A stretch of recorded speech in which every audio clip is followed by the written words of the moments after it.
સાચો સેવક. શ્રી સુબુદ્ધિ નામના એક મંત્રી હતા. એ મંત્રીએ વિચાર કર્યો કે મારો માલિક રાજા પરમાર્થના વિશેષને જાણનારો અને શ્રીજીના પ્રવચનથી ભાવિક મતિવાળો શી રીતે બને. તમે તમારા માટે પણ વિચાર કરી જોજો. તમને લાગવું જોઈએ કે મારા ઘરનો નોકર પણ અધર્મી રહે તો મારા માટે તે લાંછન જ ગણાય. તમારા ઘેર આવેલા ધર્મ ન પામે તો તમને દુઃખ થવું જોઈએ ને. જૈન કુળના વડીલ તરીકે તમારી શી ફરજો છે તેનો તમે કોઈ દી ખ્યાલ કર્યો છે ખરો? પૂર્વના પુણ્ય યોગે જે સ્થાનને પામ્યા છો તે સ્થાનની જોખમદારીને સમજો અને કૃતજ્ઞતા આદિ ગુણો ઉપર દેવતા મૂકવાની પ્રવૃત્તિથી પાછો હટો. કૃતજ્ઞતા આદિ ગુણોથી પરાવરાયેલા પોતાના જીવનને ફના કરે છે તમે એવા ન બનો. શ્રી સુબુદ્ધિ મંત્રીએ પોતાના અન્નદાતાને માટે જેવો વિચાર કર્યો તેવા વિચાર તમે કદી તમારા માતા પિતા માટે પણ કર્યો છે ખરો? પણ તમારામાં જ્યાં ઠેકાણું ન હોય ત્યાં બીજાને વિચાર તમને આવે છે ને? શ્રી સુબુદ્ધિ મંત્રીની કથાને સાંભળીને તેવી સુબુદ્ધિ મેળવવાને મથવા જેવું છે એમ લાગવું જોઈએ. જીતશત્રુ નામના રાજા અને સુબુદ્ધિ નામનો મંત્રી હતો. તે ઔત્પાતિકી આદિ ચારેય પ્રકારના નિર્મળ બુદ્ધિને ધરનારો હતો. તેમજ જીવાદિ પદાર્થોના વિસ્તાર વિશેષનો જ્ઞાતો હતો. રાજકારભારની ચિંતામાં મન રાખનાર હોવા છતાં તે મંત્રી ધર્મ કાર્ય કરવા તત્પર હતો. એકવાર રાજાએ મોટા ભોજન સમારંભ ગોઠવ્યો અને તેમાં બીજા અનેક રાજાઓને, સરદારોને તથા શેઠિયાઓને આમંત્રણ કરવા સાથે શ્રી સુબુદ્ધિ મંત્રીને પણ આમંત્રણ કર્યા. રાજાએ ત્યાંનું ખાણું એટલે એમાં કમીના શી હોય? સુંદર વર્ણ, ગંધ, રસ અને સ્પર્શવાળા પદાર્થની સામગ્રી તે ભોજન સમારંભને માટે તૈયાર કરવામાં આવી હતી. રાજાએ સામગ્રીને જોઈને ખૂબ આનંદ પામ્યો અને ખૂબ રસપૂર્વક તેણે ભોજન કર્યું. રાજાને તે દિવસના ભોજનમાં એટલો બધો રસ પડ્યો કે બધાએ ભોજન કરી લીધા બાદ રાજા પોતે જ તે આહાર સામગ્રીની પ્રશંસા કરવા લાગ્યો અને પ્રશંસા કરતાં કરતાં તેણે બીજાઓને પૂછ્યું કે ઓહો, આહાર કેવો મનોજ્ઞ હતો. માણસને જ્યારે પોતાની વસ્તુમાં ખૂબ આસક્તિ થઈ જાય છે ત્યારે સ્વાભાવિક રીતે જ એના હૃદયમાં એવી ઉત્પન્ન થાય છે કે આ વસ્તુ વખાણવા પાત્ર છે અને સૌએ તેના વખાણ કરવા જ જોઈએ. રાજાએ પૂછ્યું એટલે મંત્રી સિવાય બધાએ કહ્યું કે ખરેખર આજનો આહાર ઘણો જ મનોજ્ઞ હતો. તે આહાર સામગ્રી સુંદર વર્ણ, ગંધ, રસ અને સ્પર્શવાળી તો હતી જ, પણ કદાચ તેમાં ખામી હોય તોય કંઈ રાજા વખાણે અને પછી પૂછે એટલે બીજું બોલે એમાં તો હાથમાં હા ભળવી જ પડે ને.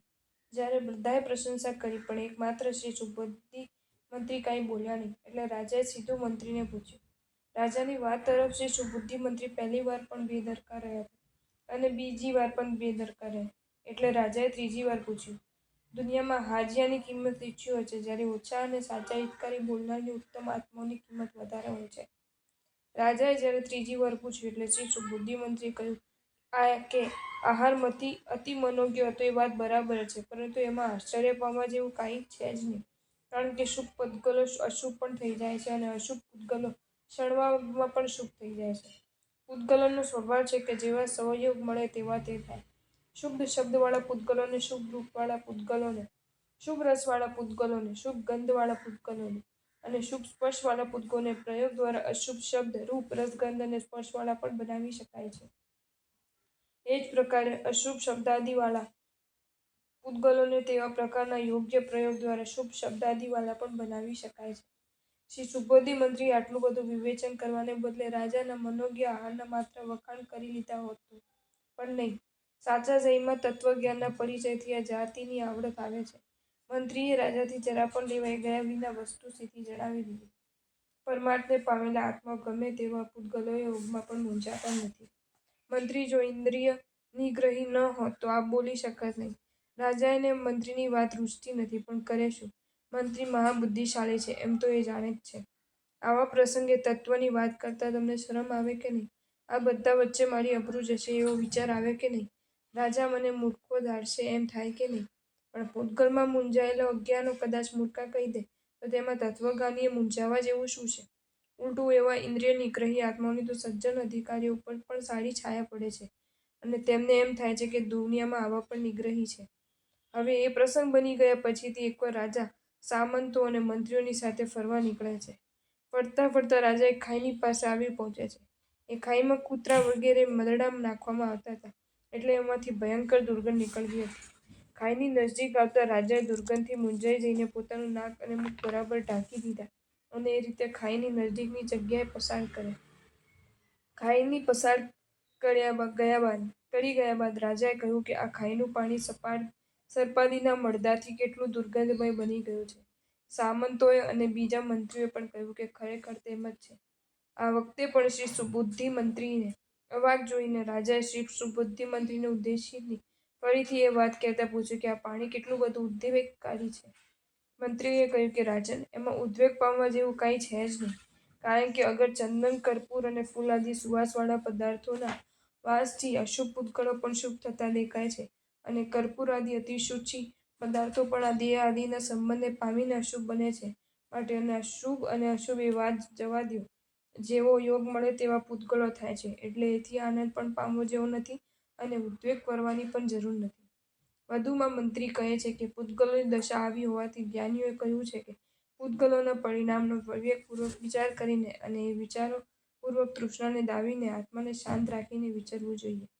રાજાએ ભયંકર દુર્ગંધમય ખાઈને અંગે પૂછ્યું તો એ મંત્રીએ જ્યારે આ જાતિનો ઉત્તર આપ્યો એટલે રાજાને ગુસ્સા ના આવે કારણ કે તેને પરમાર્થનું જ્ઞાન નથી. રાજા ગુસ્સે થઈને મંત્રીને કહે છે કે આ રીતે તું તારી જાતને અને બીજાઓને પણ ખોટી વાટમાં શા માટે ટાણે છે? રાજાની આવી કારમી હાલતને જોઈ મંત્રીએ હૃદયમાં દયા ઉપજે છે અને મંત્રી વિચાર કરે છે, આ રાજાને પરમાર્થ વિશેષના જાણનારા શી રીતિએ બનાવી શકાય? આ રાજુ શું કરવાથી શ્રી જીન પ્રવચનથી ભાવિત બુદ્ધિવાળા બને? એ જ વખતે મંત્રીને એક યુક્તિ સ્ફુરે છે. જે યુક્તિ સ્ફુરે છે તે તો સામાન્ય કોટીની નથી પણ ઘણી ભયંકર છે. રાજા જો વિફરે તો મંત્રી જાનથી જાય એવી એ યુક્તિ છે. પણ મંત્રીની તો એક જ ઈચ્છા કે હું મારા સ્વામીને ધર્મ પમાડું. રાજા વગેરે ફળીથી પાછી આવ્યા ગયા બાદ મંત્રીએ પોતાના ખાસ વિશ્વાસુ માણસ મારફત તે જ ખાઈનું પાણી મંગાવ્યું. એ પાણીને ગળાવીને તદ્દન નવા ઘડાઓમાં ભરાવ્યું. તેમાં સાજી ખાંડ નાખીને તેમજ મુદ્રિત કરાવીને તે ઘડાઓને મંત્રીએ લટકાવ્યા રાખ્યા. આ રીતે વારંવાર પ્રયોગ કરીને મંત્રીએ તે પાણીને સાવ નિર્મળ બનાવી દીધું. પછીથી તેમાં સુગંધવાળા દ્રવ્યોનું મિશ્રણ કર્યું. આમ પાણી તૈયાર થઈ ગયું. એટલે મંત્રીએ રાજાના પાણી લાવનારને બોલાવ્યો. તેને પેલી ખાઈમાંનું તૈયાર કરેલું પાણી આપ્યું અને કહ્યું કે ભોજન સમયે રાજાને તું આ પાણી આપજે. ભોજન સમયે રાજાને તે જ પાણી આપવામાં આવ્યું. રાજા પૂતગલ રસિક તો હતો જ એટલે આ મીઠા પાણી અને સુગંધવાળા પાણીને પીવાથી ઘણો જ આનંદિત થયો. પોતાની સાથે પોતાનો પરિવાર પણ જમે છે એટલે તેમની સાથે તેને તે પાણીની પ્રશંસાત્મક વાતો કરવા માંડી. તો પછી પેલા લાવનારા નોકરને રાજાએ પૂછ્યું કે આવું ઉત્તમ પાણી તું ક્યાંથી લાવ્યો? નોકરે કહ્યું, આ પાણી તો હું સુબુદ્ધિ મંત્રીની પાસેથી લાવ્યો છું. રાજાને તો પાણીનો સ્વાદ લાગ્યો હતો એટલે શ્રી સુબુદ્ધિ મંત્રીને બોલાવીને રાજાએ કહ્યું, શું હું તને ગમતો નથી? શું હું તને અનિષ્ટ છું કે જેથી તું મને રોજ ગઈકાલે ભોજન વેળાએ મોકલ્યો હતો તે પાણી મોકલતો નથી? આવું સુંદર પાણી તે ક્યાંથી મેળવ્યું એ તો કહે. મંત્રીએ જોયું કે અત્યાર સુધી તો આ બધું બરાબર છે, હવે ખરો અવસર આવી લાગ્યો છે. આ જીવન મરણનો સોદો છે ને? મંત્રી કશા જ ગભરાટ વિના કહે છે કે હે રાજન, આ પાણી તે જ ખાઈનું છે કે જે ખાઈ પાસે આપ દુર્ગંધથી ઉદ્વેગ પામ્યા હતા. અમુક પ્રયોગો દ્વારા મેં તેને શુદ્ધ બનાવ્યું છે. રાજાને મંત્રીની વાત સાચી લાગતી નથી. મંત્રીના કથન ઉપર વિશ્વાસ થતો નથી. આથી મંત્રીએ કહેલા પ્રયોગ મુજબ રાજાએ પોતે અજમાઈશ કરી જોઈ. રાજાને ખાતરી થઈ ગઈ એટલે મંત્રી ઉપર ખૂબ ખુશ થઈ ગયો. એ પણ રાજાના ભાગ્યોદયનું ચિહ્ન છે. ખુશ થયેલ રાજા શ્રી સુબુદ્ધિ મંત્રીને પૂછે છે કે આવા અતિ સૂક્ષ્મ બુદ્ધિગમ્ય બનાવોને તું શાથી જાણી શક્યો? રાજાની પ્રસન્નતા અને આશ્ચર્યમુક્તતા ઉપરથી મંત્રીએ જાણી લીધું કે આનામાં જિજ્ઞાસા પ્રગટી છે. શ્રી જીન પ્રવચન તરફ રાજાને આકર્ષવાનું આ ઉત્તમ યોગ છે. મંત્રી કહે છે કે આવા અતિ સૂક્ષ્મ બુદ્ધિગમ્ય બનાવો હું શ્રી જીન પ્રવચનથી જાણી શક્યો છું. મંત્રી આ સ્થાને ધારત તો પોતાની મહત્તાને સ્થાપિત કરી શકત, પણ નહીં. મંત્રીની ભાવનાઓ તો જુદી જ હતી. વળી મંત્રીએ જે ઉત્તર આપ્યો છે તે પણ વાસ્તવિક જ છે, કારણ કે પૂતગલના યોગ અને વિયોગથી ઉત્પન્ન થતા પરિણામોની તેમજ પૂતગલના થતા પરિવર્તનોની અને પૂતગલની શક્તિ આદિની જે માહિતી શ્રી જીન શાસન પૂરી પાડે છે તે અન્યત્ર કોઈ સ્થળે છે જ નહીં. મંત્રીએ જ્યારે એમ કહ્યું કે આ બધું હું શ્રી જીન વચનથી જાણી શક્યો છું એટલે જિજ્ઞાસુ બનેલા અને શુભ ભાવિના યોગવાળા રાજા કહે છે કે હું પણ તારી પાસેથી શ્રી જીન વચનને સાંભળવાની ઈચ્છું છું. શ્રી સુબુદ્ધિ મંત્રીએ પણ રાજાને શ્રી જીન પ્રણીત ધર્મનું સ્વરૂપ સમજાવ્યું. શાસ્ત્રના વિધિ મુજબ મંત્રીએ પહેલા તો રાજાને મુનિજનોમાં રહેલ ચતુર્યામ ધર્મને સંભળાવ્યો અને તે પછીથી સમ્યક્ત્વ મૂળ ગ્રહસ્થ ધર્મનું સ્વરૂપ સમજાવ્યું. નવા અર્થીને પહેલા સર્વવીરતીનો જ ઉપદેશ આપવો જોઈએ. એવા શ્રી જૈન શાસનના ક્રમનું મંત્રીએ પાલન કર્યું. ધર્મના સ્વરૂપને સાંભળીને જાણ્યા પછીથી આનંદને પામેલા રાજા કહે છે કે હે મંત્રીશ્વર, ખરેખર નિર્ગ્રંથ પ્રવચન જ સત્ય છે અને સર્વશ્રેષ્ઠ છે. શ્રી જિનેશ્વર દેવોએ જે કહ્યું છે તે તેમ જ છે એમ હું સદવું છું. પણ હાલ તો હું શ્રાવક ધર્મનો જ તારી પાસેથી સ્વીકાર કરવાને ઈચ્છું છું. મંત્રીએ પણ કહ્યું કે સ્વામી, વિના વિલંબે આપ શ્રાવક ધર્મનો સ્વીકાર કરો. શ્રી જતશત્રુ રાજાએ આ રીતે શ્રી સુબુદ્ધિ મંત્રીની પાસે 12 પ્રકારના શ્રાવક ધર્મનો ખૂબ હોશપૂર્વક સ્વીકાર કર્યો. પછીથી તો રાજા મુનિવરોનો પરિચય થયો છે. રાજા મંત્રી બંને દીક્ષા લીધી છે. બંને ઉગ્ર વિહારી બન્યા છે.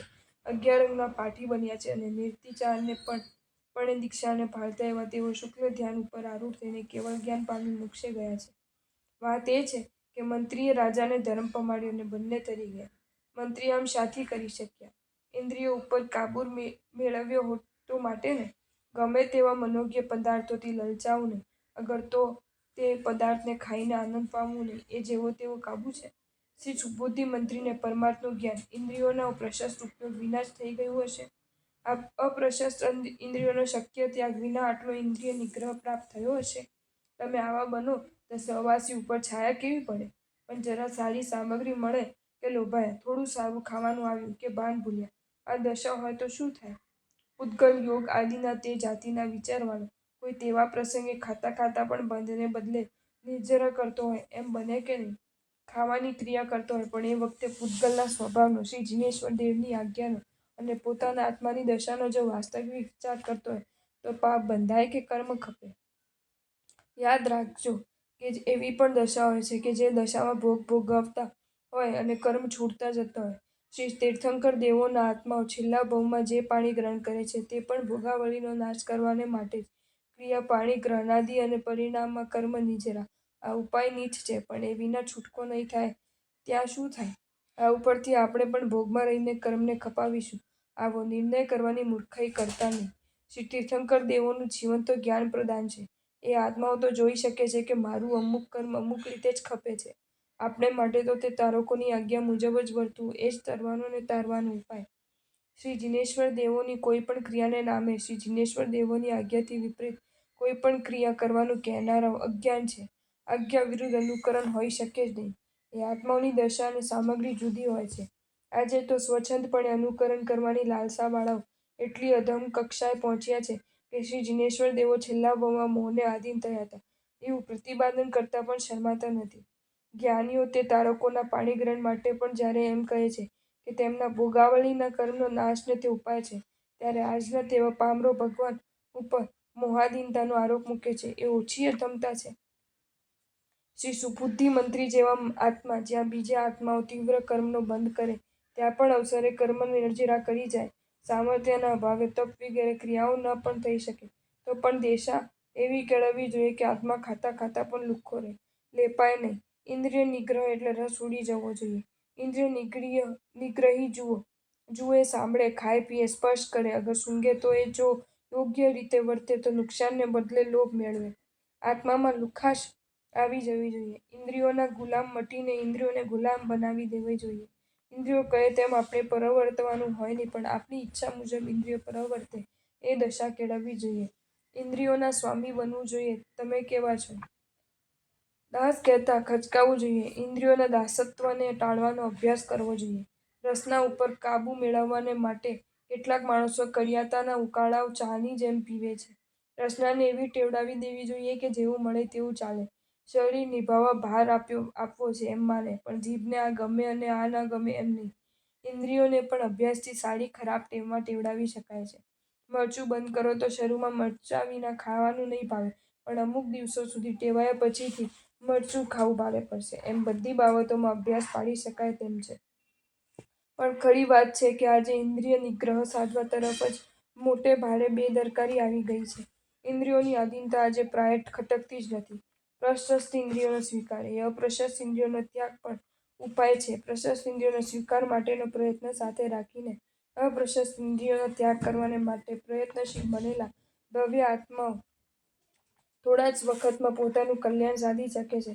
આથી જ્ઞાનીઓ ફરમાવે છે કે ઇન્દ્રિયોની આધીનતાને તજો ઇન્દ્રિયોની આધીનતા એક કેવી ભયંકર વસ્તુ છે અને સમજાવતો એક ટીકાકાર પરમર્શી ફરમાવે છે કે એક ઇન્દ્રિયને પણ અધીન થયેલા મૃગાદી આ લોકમાં અને પરલોકમાં પણ મોટા અનર્થને પામે છે. તો પછી પાંચેય ઇન્દ્રિયોના સમુદાયને જે આત્મા આધીન થઈ ગયો હોય તે આત્માઓની કઈ દશા થાય? માટે ઇન્દ્રિયોની આધીનતાથી પર થવાને માટે પ્રયત્નશીલ બન્યા રહેવું એ કલ્યાણના અર્થીઓને માટે પરમ આવશ્યક છે. મુગલાઓ મધુર શબ્દોનું શ્રવણ કરવામાં ખૂબ આસક્ત બની જાય છે. તેમની શ્રવણેન્દ્રિયની આધીનતા એટલી બધી હોય છે કે ચંચલ એવા પણ હરણિયા મધુર ગીત વાદ્યાદિ શ્રવણમાં એકતાન બની જાય છે અને શિકારીના હાથમાં સપડાઈ જાય છે. ગીતકલામાં કુશળ ગવૈયાને જો જંગલમાં ગાવા બેસાડ્યો હોય, ટોલાબંધ હરણિયા આવીને એકઠા થઈ જાય છે અને ગવૈયાઓ જો શિકારીઓ છે તો તેઓ તેમને જરાય તકલીફ વિના પકડી શકે છે. શ્રી કુમારપાલ મહારાજા પાસે એકવાર વિદેશી ગંધર્વે બૂમો પાડતા પાડતા આવીને કહ્યું કે હું ચોરાઈ ગયો છું, હું ચોરાઈ ગયો છું. શાથી? શ્રી કુમારપાલે પૂછ્યું. પેલા વિદેશી ગંધર્વે કહ્યું કે મારી અતુલ ગીત કલાથી મારી પાસે આવેલા એક મૃગલાના કંઠમાં મેં કૌતુકથી સુવર્ણની શૃંખલા નાખી હતી, પણ પછી તે નાસી ગયું છે, એટલે હું તેનાથી ચોરાઈ ગયો છું. શ્રી કુમારપાલ સમજી ગયા કે આ વિદેશી ગંધર્વ પોતાની કલા દર્શાવવાને માટે અહીં આવ્યો છે. આથી શ્રી કુમારપાલે પોતાના ગંધર્વ કલા ધુરંધરને બોલાવીને પેલા મૃગલાને પકડી લાવવાની આજ્ઞા કરી. શ્રી કુમારપાલનો તે ગંધર્વ પણ અટવીમાં ગયો અને પોતાની ગીત કલાના યોગે મૃગલાને વ્યામૂઢ બનાવી દઈને રાજસભામાં લઈ આવ્યો. મૃગલાના કર્ણેન્દ્રિયની આધીનતા આવી કાળમી હોય છે. શ્રવણેન્દ્રિયની આધીનતા માટે જેમ હરણિયાનું દ્રષ્ટાંત અપાય છે, તેમ સ્પર્શેન્દ્રિયની આધીનતા માટે હાથીનું, ચક્ષુરિન્દ્રિયની આધીનતા માટે પતંગિયાનું, ઘ્રાણેન્દ્રિયની આધીનતા માટે મત્સ્યોનું દ્રષ્ટાંત અપાય છે. હાથી જેવું મહાકાય અને ભયંકર પ્રાણી પણ માણસથી પકડાય એનું કારણ શું? હાથીને પકડનારો જાણે છે કે તેનામાં સ્પર્શેન્દ્રિય આધીનતા ખૂબ જ હોય છે, એટલે હાથીને પકડવાને માટે તેઓ તેવી જ સામગ્રી ખડી કરી દે છે અને હાથીને ફસાવે છે. પતંગિયાના ચક્ષુરિન્દ્રિયને એવા તો આધીન બનેલા છે કે દીવાના રૂપમાં જ અંજાઈ તેમાં પડીને બળી મરે છે. ભમરાઓ ઘ્રાણેન્દ્રિયની આધીનતાના યોગે કુસુમોમાં ભીડાઈને જીવનને ગુમાવે છે અને મત્સ્યો રસનાને આધીન હોવાથી પકડાઈ જાય છે. માટે જ્ઞાનીઓ ફરમાવે છે કે એક ઇન્દ્રિયની આધીનતાના પણ આવા કાળમાં પ્રકારના પ્રત્યક્ષ પરિણામને વિચારીને કલ્યાણના અર્થીઓને જેમ બને તેમ ઇન્દ્રિયોની આધીનતાથી પર થવા માટે પ્રયત્નશીલ બની જવું જોઈએ. જો તમને આ વિડીયો ગમ્યો હોય તો આ વિડીયોને લાઈક કરો અને મારી ચેનલ જૈન ફેક્ટ્સ એન્ડ સ્ટોરીઝને સબસ્ક્રાઈબ કરો. ધન્યવાદ.